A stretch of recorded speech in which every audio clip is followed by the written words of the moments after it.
po sa inyong lahat. Ngayon po ay August 30, 2023, Miyerkules, at mula po dito muli sa Shrine of the Holy Face dito po sa may Quiapo area. Hatid ko po ang ating unang pagbasa at pagninilay sa araw na ito.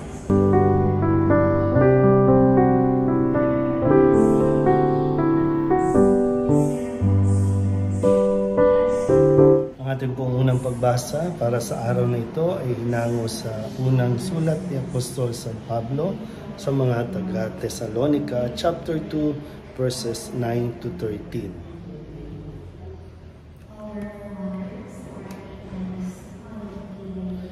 Tiyak na natatandaan pa ninyo, mga kapatid, kung paano kami gumawa at nagpagal araw-gabi para hindi kami maging pasanin ni numan, samantalang ipinahayag namin sa inyo ang mabuting balita.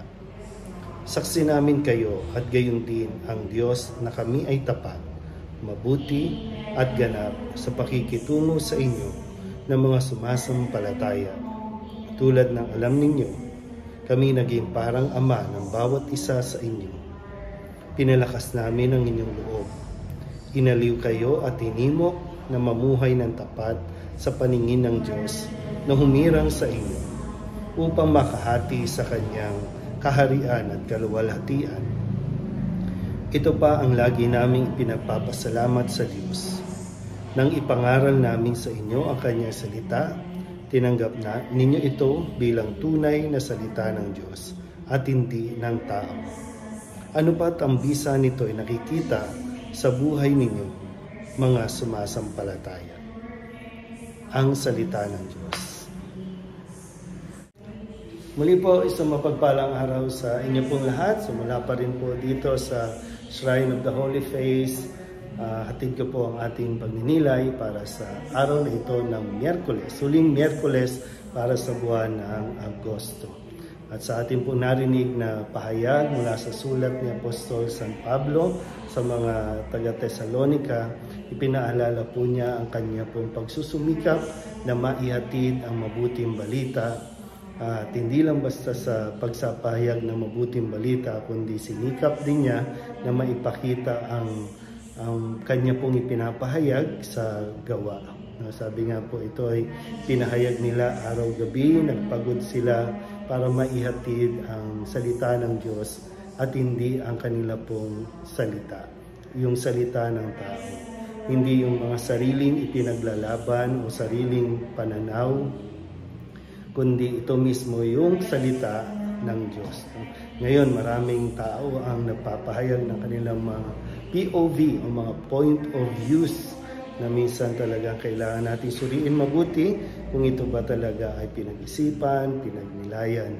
Ito ba talaga ay ayon at nakaugat sa salita ng Diyos. Sabi nga po nun sa sulat din, nagpapasalamat siya dahil nakikita niya yung bunga ng kanila pong pagpapagal. Na sa kanilang pagsusumikap ay nakita niya sa mga tao, sa mga taga-Tesalonica, sa kanila pong pananampalataya.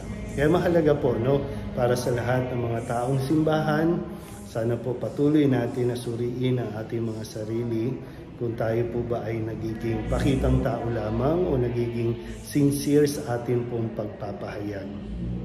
Na hindi, kumbaga, ginagamit ang salita ng Diyos para sa kasikatan, hindi ginagamit ang salita ng Diyos para maiparating yung kanila pong mga personal na vendetta, kundi ang tanging hangarin ay maintindihan, maisabuhay ang salita ng Diyos. Kasi yun po talaga yung tunay at mabisang paghahatid ng mabuting balita. Kung ang ating pong sinasabi ay nakikita rin sa ating gawa, yung mas nagiging credible tayo sa ating pong mga ipinapahayag.